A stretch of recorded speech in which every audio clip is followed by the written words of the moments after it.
Right, so you guys wanted us to take a deep dive into Harry Maguire and his whole situation at Manchester United, especially with all this contract stuff going on. Yeah. Let me tell you, things have taken a pretty wild turn this season. Remember all that talk about him leaving Old Trafford? Yeah, well, hold on to your hats because it seems like the script has completely flipped. It really is fascinating how quickly things can change in football, isn't it? Absolutely. So we've got two articles we're diving into today, a shorter piece from The Guardian and a deep dive over at Team Talk. And both of them really show just how unexpected this whole thing has become. Maguire's, fall from grace under Ten Hag, it was pretty well documented, wasn't it? Yeah. Lost his starting spot, then lost the captaincy. All those rumors about a move to West Ham. Yeah, it felt like his time at Manchester United was coming to a close. And yet here we are, just a few months later. And he's not only still at the club, but he's starting in the Manchester derby against City, under their new manager, Ruben Amorim. Not just starting, playing the full 90 minutes. In a back three, no less. And a winning performance, too. 2-1 against City. Maguire looking surprisingly comfortable in that new system. Yeah, and how about Amorim's public praise for Maguire as well? Called him perfect for that back three setup. That's a pretty strong statement from a new manager. It is. It definitely suggests that Amorim sees something in Maguire that maybe Ten Hag didn't. Or maybe it's more about how Maguire fits into Amorim's tactical vision for the team. Right. It's not just about individual talent. It's about how the pieces fit together on the pitch. Exactly. And that leads us to the big news, contract talks. Oh, yeah. The Guardian article quotes Maguire himself saying the conversations are really positive. Okay. So Team Talk takes it a step further. They're revealing that Manchester United has actually offered Maguire a 2-year contract extension. 2 years after almost being shown the door. Yeah. That has to feel like a massive vote of confidence for Maguire. It's a stunning turnaround, isn't it? Especially considering the significant investment Manchester United made in 2 new center backs over the summer. Lenny Yoro and Matthijs de Ligt, almost 100 million euros, if I recall correctly. Yeah, you're absolutely right. So it begs the question, why are they even bothering to keep Maguire around, let alone offer him a new deal, when they just spent a fortune on 2 younger players in his position? Well, Team Talk's sources suggest the club now sees Maguire as a need, rather than just a backup option. A need? You mean more than just someone to have on the bench in case of injuries? Precisely. Apparently, his experience and his suitability for Amorim's back three system have transformed him into a valuable asset. So maybe it's not just about Maguire's individual abilities, but about his fit within the larger tactical framework that Amorim's building. That's a key point. It could signal a shift in transfer market thinking. Perhaps clubs are realizing that experience and leadership, qualities Maguire has in spades, are becoming more valuable, especially when you consider the astronomical transfer fees these days. It might be more financially savvy to hold on to a seasoned player like Maguire than to constantly chase the next big thing. Yeah, it's almost like a countercultural move in a way. This whole buy young, sell high mentality has dominated football for so long. Maybe Manchester United is onto something here by valuing experience and stability. It's certainly a development worth watching, and for Maguire, who is nearly cast aside, this could represent a resurgence in his career, a chance to prove his doubters wrong. It's a fascinating dynamic. On the one hand, you have the excitement of new signings like Yoro and De Ligt, Yeah. representing the future of the club, but then you have Maguire, the veteran, seemingly reborn under Amorim, adding a different kind of value to the squad. And it makes you wonder how this will affect Manchester United's defensive lineup going forward. Will those big money signings get benched? Or will Amorim find a way to integrate all of them into a cohesive unit? Yeah, these are all great questions. And to be honest, I'm not sure what the answers are. But that's what makes this whole situation so intriguing. We're witnessing a potential turning point in Manchester United's defensive strategy. And it all revolves around a player many had written off just a few months ago. It's almost like a chess match, isn't it? Amorim trying to figure out the best way to deploy his defensive pieces, each with their own strengths and weaknesses. Yeah, and the stakes are high. The expectations at a club like Manchester United, always sky high. Amorim will be under pressure to deliver results and quickly. Speaking of those pieces on the chessboard, let's talk about those big money signings again. Yoro and De Ligt. They must be looking at Maguire's new contract and wondering what it means for their own futures at the club. It's certainly an interesting dynamic, isn't it? You've got 2 young, incredibly talented center backs brought in for a king's ransom, presumably to be the cornerstones of the defense for years to come. And then you have Maguire, the veteran who's almost out the door, getting a contract extension. It has to make them question where they stand in the pecking order. Do you think Amorim sees Maguire as a mentor to these younger players, someone to guide them and help them adapt to the pressures of playing for Manchester United. That's a distinct possibility. Experience is a valuable commodity in football, and Maguire has certainly had his share of ups and downs at Manchester United. He knows what it takes to handle the scrutiny and the expectations that come with playing for a club of that stature. He's been through the fire, so to speak. He can teach them how to navigate the rough waters, how to stay focused amidst all the noise. Precisely, but it could also be a matter of tactical fit. Perhaps Amorim simply believes that Maguire's skill set is better suited to his preferred system, at least for certain situations. Like that back three he used against City. Exactly. Remember, Maguire was no slouch when he was signed back in 2019. He was a record-breaking transfer for a defender. And he has the qualities to be a top-level center back. Maybe Ten Hag's system didn't bring out the best in him. But Amorim's approach seems to be unlocking his potential. So it's possible that Euro and De Ligt might find themselves competing for playing time alongside Maguire, not just waiting for him to move on. That's quite a twist. It certainly challenges the assumptions many had about how the defensive lineup would shape up this season. And it raises some really interesting questions about Amorim's tactical philosophy. Is he committed to that back three system long term?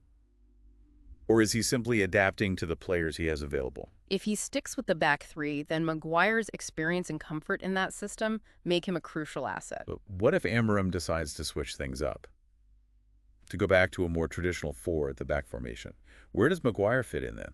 That's the million-dollar question. His role could become much less defined, perhaps even relegated to a backup role once again. So there's a lot of uncertainty, but also a lot of potential. It's like watching a high-stakes poker game unfold, with each decision having ripple effects across the entire team.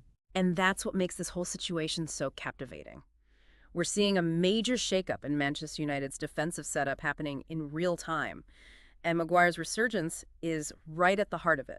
It's not just a story about one player's career. It's a story about the evolution of an entire team, about the constant push and pull between youth and experience, between proven talent and untapped potential. And let's not forget the tactical dimension. Maguire's presence could influence Amorim's approach in a significant way. Okay, so let's delve into that a bit further. What does Maguire's potential return to prominence mean for Manchester United's tactical approach as a whole? How might it affect their style of play? Well, if Amorim continues to favor a back three, as he did in the Manchester derby, it could signal a shift towards a more pragmatic, defense-first approach. Which would be a departure from Ten Hag's more possession-oriented style, wouldn't it? Exactly. And that could have a cascading effect on the rest of the squad. Think about the attacking players, for example. If the team is set up to be more defensively solid, with a greater emphasis on structure and discipline, they might have less freedom to roam forward and take risks. And they might need to be more mindful of their defensive responsibilities, more focused on tracking back and helping out at the back. Which could, in turn, impact their goal-scoring output. You can't always press high and attack relentlessly if you're worried about being exposed defensively. So it's not just about who starts in defense.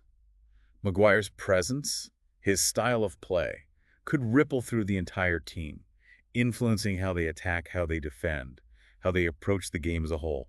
It's a domino effect. One change can trigger a chain reaction that affects the entire system. And on a more intangible level, Maguire's leadership and experience could be valuable assets for a team that's still finding its identity under a new manager. That's a crucial point. He's captained both club and country. He's been through the crucible of high-pressure situations, and he knows how to rally a team, how to lead by example. That kind of leadership can be invaluable, especially during those inevitable tough times, those moments of adversity that every team faces throughout a season. And let's face it, Manchester United are almost certainly going to face some bumps in the road as they rebuild and try to reclaim their place among the elite. So having someone like Maguire in the dressing room, someone who's been through it all, someone who's tasted both triumph and disappointment at the highest level, could make a significant difference in how the team responds to those challenges. It's an element that can't be quantified on a stat sheet, but it can be absolutely crucial to a team's success. It seems like Maguire's continued presence at Manchester United could have a much wider impact than we initially imagined. It goes far beyond just filling a spot in the back three. It's about his potential influence on the team's tactics, their mentality, their overall approach to the game. And that's what makes this whole situation so fascinating to watch unfold. We're not just observing a player's career trajectory. We're witnessing the potential evolution of an entire team, a club with a rich history and immense ambitions. And it all hinges on a player who many had written off as yesterday's news. Okay, so we've talked tactics, we've talked squad dynamics, but there's another piece of this puzzle we haven't really touched on yet, the fans. How have Manchester United supporters reacted to this whole Maguire saga? Oh, that's a great point. It's been a bit of a roller coaster relationship between Maguire and the Old Trafford faithful, hasn't it? To say the least. He's gone from record signing to scapegoat, enduring some pretty harsh criticism, even boos from his own supporters. It's tough to see a player go through that, especially when he was wearing the captain's armband. Yeah, it really tests a player's resilience, doesn't it? Their mental fortitude. And it says a lot about Maguire's character that he's been able to weather the storm and, come out the other side. So has this recent resurgence, the new contract talks, the solid performance against City, has it changed anything in terms of the fans' perception of him? Have they warmed back up to him at all? Well, it's hard to gauge the sentiment of an entire fan base. But, there are signs of a shift in the narrative. You don't see as many negative comments online these days. And there were even some cheers for him during that City game. Yeah, I noticed that too. It seems like some fans are starting to appreciate his qualities again. The grit, the determination, the ability to bounce back from adversity. And let's not forget, he was instrumental in that Derby win. He put in a solid performance, kept his composure under pressure, and helped his team secure a massive victory.